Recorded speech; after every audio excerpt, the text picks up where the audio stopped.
എല്ലാ കൂട്ടുകാർക്കും നല്ലൊരു ദിവസം ആശംസിച്ചുകൊണ്ട് മാമ്പഴത്തിന്റെ പുതിയ വീഡിയോയിലേക്ക് സ്വാഗതം. നമുക്ക് നേരെ രേവതിയുടെ സച്ചിയുടെ വരാൻ പോകുന്ന ദിവസത്തെ നല്ലൊരു വിശേഷം കണ്ടാലോ. അങ്ങനെ നമ്മൾ കാണുന്ന സുധിയുടെ നല്ല 8ന്റെ പണി കിട്ടുവാണ്. സുധിയുടെ ജോലിയൊക്കെ പോവാണ്. കാരണം സുധിയാണ് ഒരു ടെസ്റ്റ് ഡ്രൈവർ ഒരു കസ്റ്റമറെ കൊണ്ട് പോകുന്നത്. ഈ സമയത്ത് MD പറയുകയും ചെയ്താ സുധി പോണ്ട, വേറെ സ്റ്റാഫ് പോയാൽ മതി. പക്ഷെ സുധിക്ക് നിർബന്ധം. താനാണ് കാറിനെ കുറിച്ചൊക്കെ എക്സ്പ്ലെയിൻ ചെയ്ത് കൊടുത്ത അയാൾക്ക്, ആ കസ്റ്റമറിന്. അപ്പൊ താൻ തന്നെ കൊണ്ടുപോയിക്കളാന്ന് പറഞ്ഞ് അയാളും കൊണ്ട് പോവാണ്. അങ്ങനെ പോകുന്ന വഴിക്ക് അയാളുടെ ഭാര്യ ഫോൺ ചെയ്യുന്നുണ്ട്. ഫോൺ ചെയ്തിട്ട് അതെ ഇവിടെ വരെ ഒന്ന് വരാമെന്നൊക്കെ ചോദിക്കുകയാണ്. അങ്ങനെ അവിടെ ചെന്ന് കഴിയുമ്പം പിന്നീട് അയാൾ സുധിയോട് പറഞ്ഞു, അതെ സുധി, നീ പോയി മാർക്കറ്റിൽ പോയിട്ട് കുറച്ച് മട്ടനൊക്കെ വാങ്ങിച്ചോണ്ട് വാ, എന്റെ അളിയന് പെട്ടെന്ന് വരുന്നുണ്ടെന്നൊക്കെ പറയാണ്. പക്ഷെ അയാൾ പറഞ്ഞ പണിയൊന്നും ചെയ്യാനായിട്ട് സുധി കൂട്ടാക്കിയില്ല. കാരണം സുധി പറഞ്ഞു, ഞാനിവിടെ ജോലി ചെയ്യാൻ വന്നിരിക്കണേ, ഇതിന് വേണ്ടിട്ടല്ലാന്ന് പറയാണ്. ആകെപ്പാടെ തകർന്ന് തരിപ്പണമായിപ്പോയി സുധിക്ക് എന്ത് ചെയ്യണമെന്ന് അറിയില്ല. അയാൾ പറഞ്ഞു, നീ എന്താ പറഞ്ഞേ? അതെ, ഞാൻ ഇവിടെ വന്നേക്കും സാറേ, ഇതുപോലെ സാറിന്റെ വീട്ടിലെ വീട്ടുജോലിക്കല്ല വന്നിരിക്കുന്നേ, ഞാനേ കാർ ഷോറൂമിലെ എക്സിക്യൂട്ടീവാ. അപ്പൊ എനിക്ക് അതിൻ്റെതായ രീതിയിൽ നിൽക്കാൻ പറ്റുള്ളൂ. സാറിന് എന്റെ ഡിഗ്രി എന്താണെന്ന് അറിയാമെന്ന് ചോദിക്കുക. ഇത് കേട്ടത് അയാൾ പറഞ്ഞു, നിന്റെ ഡിഗ്രി എന്താണെന്ന് ഞാൻ പറയുന്ന ജോലി അങ്ങോട്ട് ചെയ്താൽ മതി എന്ന് പറയാം. അതിനൊന്നും എന്നെ കിട്ടത്തില്ല. അതെ, സാറിന് കുറെ പണം ഉണ്ടെന്ന് വെച്ചിട്ട് എന്നെ കൊണ്ട് സാറ് പണിയൊന്നും ചെയ്യിക്കാനായിട്ട് ശ്രമിക്കണ്ട. പറഞ്ഞു കേട്ടല്ലോ, ഞാൻ സാറിന്റെ വേലക്കാരനൊന്നുമല്ല. അതുകൊണ്ട് സാറിന് വേണമെങ്കിൽ സാറ് കാറ് മേടിച്ചാൽ മതി, ഇല്ലെങ്കിൽ വേണ്ട. വേലക്കാരനാക്കാൻ നോക്കുന്ന പോലും മീനും ഇറച്ചിയൊക്കെ മേടിക്കണമെങ്കിലേ സാറിന്റെ ഭാര്യ പോയും കൂടെ മേടിച്ചാൽ മതി എന്ന് പറഞ്ഞിട്ട് അങ്ങോട്ട് പോകാൻ തുടങ്ങണം സുധി. ഈ സമയത്ത് അയാൾ വിളിച്ചിട്ട് പറഞ്ഞു, അതെ ഒരു കാര്യം പറഞ്ഞേക്കാം, ഇതിന്റെ അനന്തരഫലം എന്തായിരിക്കും എന്ന് അറിയാലോ. അതൊക്കെ എനിക്കറിയാം സാറേ, ഞാൻ ചെന്ന് MDയോട് കാര്യങ്ങളൊക്കെ പറഞ്ഞോളാം. പിന്നെ സാറ് മീനും ഇറച്ചിയും മേടിക്കാനായിട്ട് അതിന് വേറെ ജോലിക്ക് ആളെ നിർത്തി വീട്ടില്, അല്ലാതെ ഇങ്ങനെ വരുന്ന ആൾക്കാരെ കൊണ്ടല്ല വായിപ്പിക്കുന്ന പറഞ്ഞ് ദേഷ്യപ്പെട്ട് സുധി അങ്ങോട്ട് പോവാണ്. പിന്നീട് കാണിക്കുന്ന കാർ ഷോറൂമിലെ സുധിനെ വിളിച്ച് MD വിളിച്ച് നിർത്തിയേക്കുവാണ്. എല്ലാവരും ചുറ്റി സ്റ്റാഫുകളെല്ലാം കൂടി നിൽക്കുന്നുണ്ട്. ഈ സമയം സുധിയോട് ഇതിനെക്കുറിച്ച് ചോദിക്കുന്നുണ്ട്. പെട്ടെന്ന് സുധി പറഞ്ഞു, സാർ ഞാനൊരു തെറ്റും ചെയ്തിട്ടില്ല. അയാൾ എന്നെ വീട്ടിലേക്ക് വിളിച്ചോണ്ട് പോയിട്ട് മാർക്കറ്റിൽ പോയി ഇറച്ചി മീനൊക്കെ മേടിക്കാൻ പറഞ്ഞു. സാർ ഞാനിവിടെ ജോലിക്ക് വന്നല്ലേ, അയാളുടെ വീട്ടു ജോലിക്ക് വന്നല്ലോ. അതെ ഒരു കാര്യം പറയാം സുധി, ഞാൻ സുധിയോട് ആദ്യമേ തന്നെ പറഞ്ഞിട്ടുണ്ടായിരുന്നു ഇവിടെ ജോലി ചെയ്യാൻ വന്നപ്പോൾ തന്നെ. കസ്റ്റമർ എന്ന് പറഞ്ഞാൽ നമ്മൾ ദൈവത്തെ പോലെ കണ്ടാണ്. കാരണം അവര് നൂറ് കാര്യങ്ങൾ ആവശ്യപ്പെടും. അപ്പൊ നമ്മൾ അതെല്ലാം അങ്ങോട്ട് സാധിച്ചു കൊടുത്തേക്കണം. ഇപ്പൊ തന്നെ കണ്ടില്ലേ, ആ ഒരു ഇത് കാരണം തന്നെ എത്ര രൂപയുടെ ബിസിനസ്സാണ് നഷ്ടമായത്. സുധിക്ക് അത് വല്ല ബോധ്യമുണ്ടോന്ന് ചോദിക്കുക. പെട്ടെന്ന് സുധി പറഞ്ഞു, എന്റെ സാറേ അയാൾ പോയാൽ പോട്ടെ, ഇതിനേക്കാളും കൂടുതൽ കാറൊക്കെ വിറ്റഴിക്കാനായിട്ട് എനിക്ക് സാധിക്കുമെന്ന് പറയണം. 10-20 ലക്ഷം രൂപയുടെ കാറിൽ അയാൾ വാങ്ങുവാണെങ്കിൽ വാങ്ങുള്ളൂ എന്ന് ചോദിക്കുക. പെട്ടെന്ന് പറഞ്ഞു, നീ എന്താ പറഞ്ഞേ, 10-20 ലക്ഷം രൂപയുടെ കാറോ? അയാളെ 2 കോടി രൂപയുടെ ബിസിനസ് ആയിരുന്നു നടത്താൻ പോകുന്ന അറിയാവോ. ഒരു വർഷം അയാള് 10-15 കാർ ഇവിടുന്ന് വാങ്ങി വിറ്റ് ചെലവഴിച്ചുകൊണ്ടിരുന്ന അങ്ങനെ ഒരു ഡീലിങ്സ് ആണ് ഞങ്ങൾ തമ്മിൽ ഉണ്ടായിരുന്നു. ഇപ്പൊ തന്നെ കണ്ടില്ലേ എത്ര കോടി രൂപയുടെ നഷ്ടം വന്നേന്നറിയോ. നീ ഒറ്റയെടുത്താൻ കാരണമെന്ന് പറയാ. അതിനുവേണ്ടി നമ്മൾ താഴ്ന്ന സ്ഥലത്ത് നമ്മൾ താഴ്ന്ന സുധി. പക്ഷെ നിനക്ക് ആ മെന്റാലിറ്റി ഇല്ല. നമുക്ക് എപ്പോഴും വേണ്ടത് വിവേകവും വിചാരവും അതോടൊപ്പം തന്നെ കുറെ ക്ഷമാശീലവും കൂടെയാണ്. പക്ഷെങ്കിൽ നിനക്കതില്ല എന്ന് പറയണം. സാർ ഇങ്ങനെയൊന്നും പറയരുത്. പറഞ്ഞല്ലോ, സാർ ഒന്ന് ഓർത്ത് വെക്കേ, എനിക്ക് എത്രമാത്രം ഡിഗ്രികളുണ്ടെന്ന്. ഈ ഡിഗ്രി എല്ലാം വെച്ചോണ്ട് ഞാൻ അവിടെ പോയി ആളുടെ വീട്ടുജോലി ചെയ്യാനാ? ഇത് കേട്ടത് MD പറഞ്ഞു, നീ വന്ന ദിവസം തന്നെ ഞാൻ ശ്രദ്ധിക്കുന്ന നിന്റെ കുറെ ഡിഗ്രികൾ, നീ ഡിഗ്രിയും കഷ്ടത്തി വെച്ചോണ്ട് ഇരുന്നാ മതി. എവിടെ പോയാലും നിനക്ക് ഇനി ജോലി കിട്ടുമെന്ന് എനിക്ക് തോന്നുന്നില്ല. കാരണം നിന്റെ അഹങ്കാരം അത്രമാത്രം. ജോലിക്ക് വന്ന് കേറി അന്ന് തന്നെ നീ പറഞ്ഞെന്താ, നിനക്ക് എന്റെ MD കസാലിൽ ഇരിക്കണമെന്ന്. അങ്ങനെയുള്ള നിന്നെ അന്നേ ഞാൻ നോട്ട് ചെയ്താ. നീ ഒരിക്കലും ഗുണം പിടിക്കാൻ പോകുന്നില്ല. നിന്റെ ഈ വായി കിടക്കുന്ന നാക്ക് മാത്രമേ ഉള്ളൂ. അല്ലാതെ ഇതുവരെയായിട്ട് ഒരു കാർ നിനക്ക് വെറ്റിരിക്കാൻ പറ്റിയിട്ടുണ്ടോ എന്ന് ചോദിക്കാം. സാർ എനിക്കൊരു അവസരം കൊടുത്താ. ഒരവസരം എടാ, 9 അവസരം നിനക്ക് കിട്ടി. പക്ഷെ ഒന്നെങ്കിലും ചെയ്തോ. നീ ഇവിടെ ജോലിക്ക് വന്നു കഴിഞ്ഞപ്പം ജോലിയില്ലാന്ന് അന്നേ ഞാൻ പറഞ്ഞ. പക്ഷെങ്കില് ഈയുടെ കല്യാണം കഴിഞ്ഞുള്ളൂ, ഭാര്യയാണ് ഇന്റർവ്യൂവിന് വിട്ടേന്നൊക്കെ അറിഞ്ഞു കഴിഞ്ഞപ്പം ഞാൻ അതിന്റെ വിഷമം മനസ്സിലായി. കാരണം ഞാൻ എന്റെ ഭാര്യനെ കല്യാണം കഴിക്കുന്ന സമയത്ത് ഞാൻ വെറും മെക്കാനിക്കായിരുന്നു. എന്റെ ഭാര്യയ്ക്ക് ഇഷ്ടപ്പെട്ട സാധനങ്ങളോ കാര്യങ്ങളോ ഒന്നും എനിക്ക് മേടിച്ചു കൊടുക്കാൻ പറ്റിയിരുന്നില്ല. അപ്പൊ അതിന്റെ ബുദ്ധിമുട്ടൊക്കെ എനിക്കറിയാം. അതുകൊണ്ടാണ് നിനക്ക് ഞാൻ എന്റെ ജോലി തന്നെ. പക്ഷെങ്കിൽ അത് മാക്സിമം നീ ദുർവിനിയോഗം ചെയ്തു. അവനോനിച്ച താഴേണ്ട സ്ഥലത്ത് താഴണം. നീ വലിയ ആളാന്നുള്ള രീതി കയറി ഇരുന്നിട്ടുണ്ടെങ്കിലേ നടക്കുന്ന കാര്യമില്ല. ഇപ്പൊ നീ കാരണം ഇപ്പൊ എത്ര കോടി രൂപയുടെ ബിസിനസ്സാ പോയത്. അതുകൊണ്ടാണ് നിന്നോട് പോകാൻ സമയത്ത് ഞാൻ പറഞ്ഞ നീ പോകണ്ട, വേറെ സ്റ്റാഫിനെയും വിടാന്ന് പറഞ്ഞേ. എന്നിട്ടോ നീ അത് കേട്ടില്ല, നീ അങ്ങോട്ട് പോയി. എനിക്കറിയാം എങ്ങനെയൊക്കെ സംഭവിക്കുന്നുള്ളത്. അതുകൊണ്ട് ഇനി നിനക്കിവിടെ ജോലിയില്ലെന്ന് പറയാണ്. പെട്ടെന്ന് കൂടെ സ്റ്റാഫ് അവരൊക്കെ ചിരിക്കുവാണ്. ഈ സമയം സുധി, സാർ ഇങ്ങനെ പറയരുത് സാർ, എനിക്കൊരു അബദ്ധം പറ്റിയതാ, ഇനി അങ്ങനെ ഉണ്ടാകത്തില്ലെന്ന് പറയണം. അബദ്ധം പറ്റി പോലും. അതെ, നീ ഇനി എവിടെ ചെന്നാലും ഇങ്ങനെയൊക്കെയാ കാണിക്കുള്ളൂ. നീ എവിടെയാലും ചെന്ന് ഇച്ചിരി താഴ്മയോടെ അവരുടെ കീഴിൽ നിൽക്കാൻ നോക്ക്. വലിയ അഹങ്കാരം കാണിച്ചു നിന്നിട്ടുണ്ടെങ്കിലേ നിനക്ക് ഒരിടത്തും ജോലിയും കിട്ടത്തില്ല, നിനക്കൊന്നും ആകാനായിട്ട് സാധിക്കത്തില്ല. അറിയാലോ, എപ്പോഴും നമ്മൾ താഴേന്ന് വേണം ഓരോ പരിപാടിയായിട്ട് ഉയർന്നു കയറാനായിട്ട്. ഒറ്റയടിക്ക് അങ്ങോട്ട് വലിയവനാകാനായിട്ട് ശ്രമിച്ചിട്ടുണ്ടല്ലേ, അതൊന്നും നടക്കുന്ന കാര്യമില്ല. നിനക്ക് ഇവിടെ ജോലിയില്ല, ഉള്ള നേരത്തെ പോകാൻ പറയണം. അങ്ങനെ തകർന്ന് തരിപ്പണമായിട്ട് ശ്രുതി അവിടെ നിന്ന് ഇറങ്ങുവാണ്. എന്ത് ചെയ്യണം എന്നറിയത്തില്ല. വീട്ടിൽ പോയി പറഞ്ഞിട്ടുണ്ട് എന്തായിരിക്കും അവസ്ഥ. അമ്മയ്ക്ക് ശ്രുതിക്കും ഒന്നും സഹിക്കാൻ കഴിയില്ല. താന് വേണ്ടായിരുന്നൊന്നും എന്നൊരു ചിന്തയൊക്കെ ശ്രുതിയുടെ ഉള്ളിൽ ഉണ്ടാവുന്നുണ്ട്. ഈ സമയം ആകെപ്പാട് ടെൻഷൻ അടിച്ച് മധുസൂദനും ഭാര്യയും കൂടെ വീട്ടിലേക്ക് വരുന്നേ. കാരണം വഴി വെച്ച കണ്ട കാര്യങ്ങളൊക്കെ ആയിരുന്നു. വർഷ ശ്രീകാന്തിനെ കെട്ടിപ്പിടിച്ച് ഉമ്മ വെക്കുന്നേ ആ ഒരു രംഗമായിരുന്നു മനസ്സ് നിറയെ ഉണ്ടായിരുന്നേ. പെട്ടെന്ന് എന്ത് ചെയ്യണമെന്ന് അറിയത്തില്ല. വന്നു കഴിഞ്ഞപ്പോ തന്നെ പറഞ്ഞു, ഞാൻ എപ്പോഴേ ഏട്ടനോട് പറഞ്ഞല്ലേ അവൾ ഇങ്ങനെ കയറൂരി വിടലെന്ന്. ഇപ്പൊ സമാധാനമല്ലോ. ആ രവീന്ദ്രന്റെ മോനുമായിട്ട് അവൾക്ക് കൂട്ട്. കണ്ടില്ലേ എന്തൊക്കെ പരിപാടിയെ കാണിച്ചു കൂട്ടുന്നെന്ന്. നടുറോടാന്നുള്ള ചിന്ത പോലും ഇല്ല. പരിസര ബോധം പോലും മറന്നിട്ടാ അവൾ ഓരോന്ന് കാണിച്ചു കൂട്ടുന്നേന്ന് പറയാം. പെട്ടെന്ന് മധുസൂദനൻ പറഞ്ഞു, നീ ഒന്ന് അടങ്ങ് ഹേമേന്ന് പറയണേ. എങ്ങനെ അടങ്ങണമെന്നാ പറയണേ? അല്ല നാണക്കേടല്ലേ, നാട്ടുകാരൊക്കെ കാണുന്നില്ലേ, അങ്ങനെ ഒരു ചിന്തയെങ്കിലും ഉണ്ടാവക്ക്. ഇത് ഞാൻ പറഞ്ഞല്ലോ, അവളെ നമുക്ക് കൈകാര്യം ചെയ്യാന്ന് പറയണം. അവളും കൂടെ വരട്ടെ, ഞാൻ കൊടുക്കുന്നുണ്ട്. അവളുടെ ജോലി ഇന്നത്തോടെ അയാൾ നിർത്തും. മര്യാദയ്ക്ക് വീട്ടിൽ ഇരുന്നോട്ടെ. അവള് വീട്ടിനകത്ത് ഒരു കഥ കടച്ചിരുന്നോട്ടെ, അത് മതി, പുറത്തിറക്കില്ല എന്ന് പറയാം. ഇത് കേട്ട മധുസൂദൻ പറഞ്ഞു, നമ്മൾ അങ്ങനെയല്ല ചെയ്യണ്ടേ, മുള്ളിനെ നമ്മൾ മുള്ളുകൊണ്ട് എടുക്കണമെന്ന് പറയണേ. എന്താ പറഞ്ഞേ? അതെ, ഇവിടെ കൈകാര്യം ചെയ്യേണ്ടത് നമ്മളെ രവീന്ദ്രനെയാണ്. രവീന്ദ്രനെ വിളിച്ച് കാര്യങ്ങളൊക്കെ പറയാന്ന് പറയണേ. അയാളെ വിളിച്ചിട്ട് എന്ത് ചെയ്യാനാ? അയാളെ വിളിച്ചിട്ട് പറയാം, കാര്യങ്ങളൊക്കെ പറയാം. ഇനി അയാൾക്ക് മാത്രം എന്തെങ്കിലും ചെയ്യാൻ പറ്റുള്ളൂ എന്ന് പറയാം. അങ്ങനെ രവീന്ദ്രന്റെ ഫോണിൽ വിളിക്കുവാണ്. ഈ സമയം രവീന്ദ്രൻ യൂണിയൻ ഓഫീസിലായിരുന്നു. അപ്പൊ അശോകനോട് ഓരോ കാര്യങ്ങളൊക്കെ സംസാരിച്ചുകൊണ്ടിരിക്കുക. അങ്ങനെ പെൻഷൻ വാങ്ങാനായിട്ട് എന്നാണ്, കുറെ നാളത്തിന് ശേഷമാണല്ലോ അത് സെറ്റാകുന്നത്. അപ്പൊ കുറെ സൈൻ ചെയ്യാനൊക്കെ ഉണ്ടായിരുന്നു. അപ്പൊ അതിനുവേണ്ടി പോയതായിരുന്നു. അപ്പോഴാണ് മധുസൂദന്റെ കോള് വരുന്നത്. ഇത് അയാളാണല്ലോ, അയാൾ എന്തിനാ ഈ സമയത്ത് തന്നെ വിളിക്കണേ എന്ന് ഓർത്ത് നിൽക്കുകയാണ്. അപ്പൊ അശോകൻ പറഞ്ഞു, കോൾ എടുക്കുക. എന്തിനാന്നറിയാലോ. എന്തിനാന്നറിയത്തില്ല, ഇനി അടുത്ത എന്തെങ്കിലും പാര പണിയാനാണെന്ന് അറിയത്തില്ല. എന്റെ പെൻഷൻ കിട്ടുവാന്ന് അറിഞ്ഞു കഴിഞ്ഞപ്പം പറയാൻ പറ്റില്ല. അയാൾ അത്രയ്ക്കൊരു ദുഷ്ടനാന്ന് പറയണം. എന്തായാലും രവീന്ദ്രൻ കോൾ എടുത്തു. പിന്നീട് മധുസൂദൻ ചോദിച്ചു, അല്ല രവീന്ദ്രൻ എവിടെയാന്ന് ചോദിക്കുകയാണ്. ഞാനിവിടെ യൂണിയൻ ഓഫീസിലാ. അതെ, വീട് വരെ ഒന്ന് അർജന്റായിട്ട് വരണമെന്ന് പറയാം. ഇത് കേട്ടൻ രവീന്ദ്രൻ പറഞ്ഞു, ഞാൻ എന്തിനാ വരുന്നേ? എനിക്ക് അങ്ങോട്ട് വരേണ്ട യാതൊരു കാര്യമില്ല. പിന്നെ എന്റെ പെൻഷന്റെ കാര്യം അതൊക്കെ സാങ്ഷനായിട്ട് വന്നിട്ടുണ്ട്. അതുകൊണ്ട് പിന്നെ എനിക്ക് ആ കാര്യത്തിലൊരു ടെൻഷനും ഇല്ല എന്ന് പറയണം. അതല്ല, വേറൊരു പ്രധാനപ്പെട്ട കാര്യം എനിക്ക് പറയാനുണ്ടെന്ന് പറയും. എന്ത് പ്രധാനപ്പെട്ട കാര്യമാണല്ലോ ശരി, ഞാൻ അങ്ങോട്ട് വരുന്ന പ്രശ്നമില്ല. പിന്നെ അറിയാലോ, ഞാൻ അവസാനമായിട്ട് അങ്ങോട്ട് വന്ന പെൻഷന്റെ കാര്യം പറയാൻ വേണ്ട. അന്ന് എന്നെ അവിടുന്ന് അപമാനിച്ചിറക്കി വിട്ടതാ. അതൊന്നും പെട്ടെന്ന് എനിക്ക് മറക്കാൻ സാധിക്കില്ല. അതുകൊണ്ട് നിങ്ങൾക്ക് എന്തെങ്കിലും പ്രധാനപ്പെട്ട കാര്യം പറയാനുണ്ടെങ്കിൽ നിങ്ങൾ ഇങ്ങോട്ട് വാ. ഞാൻ ഈ യൂണിയൻ ഓഫീസിലുണ്ടെന്ന് പറയണേ. അത് ശരിയാകത്തില്ല, ഞാൻ അങ്ങോട്ട് വരില്ല എന്ന് പറയണം. നിങ്ങളുടെ അല്ലേ ആവശ്യം, എന്റെ ആവശ്യമല്ലല്ലോ. അന്നൊരു കാര്യം ചെയ്യാം, നിങ്ങൾക്ക് ഇഷ്ടമുള്ള വേറെ ഏതെങ്കിലും സ്ഥലം പറ, അവിടേക്ക് വരാം. പിന്നെ അത് മാത്രമല്ല, എന്റെ സമയം കൂടെ നോക്കിയിട്ട് എനിക്ക് വരാൻ പറ്റുള്ളൂ. ഒരു കാര്യം ചെയ്യാം, ഞാൻ എവിടെയാന്ന് സ്ഥലവും തീരുമാനിക്കട്ടെ. പുറത്തെവിടെയെങ്കിലും വെച്ച് കാണാനാണെങ്കിൽ എന്റെ സ്ഥലവും സമയം ഞാൻ പറയാം. എന്നിട്ട് അതനുസരിച്ച് വന്നാൽ മതി എന്ന് പറഞ്ഞ് രവീന്ദ്രൻ അങ്ങോട്ട് കോള് കട്ട് ചെയ്യണം. കട്ട് ചെയ്ത് പശുവിൻ ചോദിച്ചു, എന്താ കാര്യം? അയാൾക്ക് എന്നോട് എന്തോ സംസാരിക്കണ്ടെന്ന് സീരിയസ് ആയിട്ട്. ഇനി അയാൾക്ക് എന്താ സംസാരിക്കാനുള്ളത് എനിക്കറിയത്തില്ല.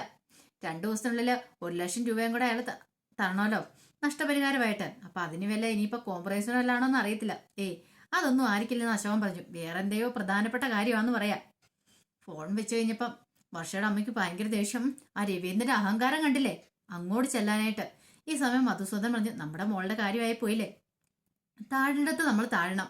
കാരണം ഇതോട് കൂടിയിട്ട് ഇനി അവർ തമ്മിൽ ഒരു ബന്ധവും പാടില്ല.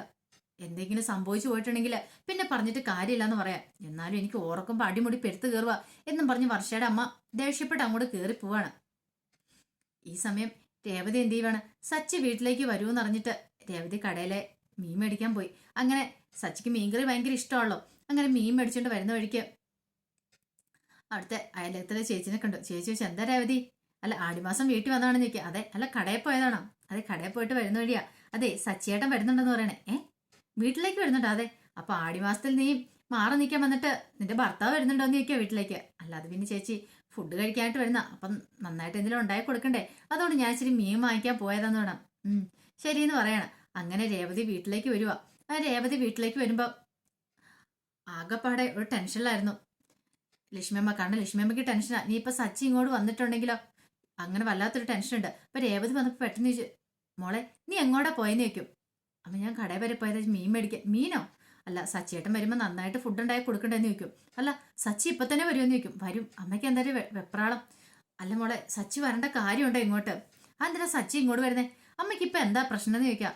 അല്ല മോളെ, ഇത് അറിഞ്ഞിട്ടുണ്ടെങ്കിൽ ആരറിഞ്ഞിട്ടുണ്ടെങ്കിൽ എൻ്റെ അമ്മായിമ്മ അറിഞ്ഞിട്ടുണ്ടെങ്കിലോ? അമ്മായിമ്മ അറിയുവാണെങ്കിൽ അറിയട്ടെ. അതല്ല മോളെ, ഇനിയിപ്പോൾ എന്താ ആ ഗജാനന്ദൻ അങ്ങനെ അതാണോ?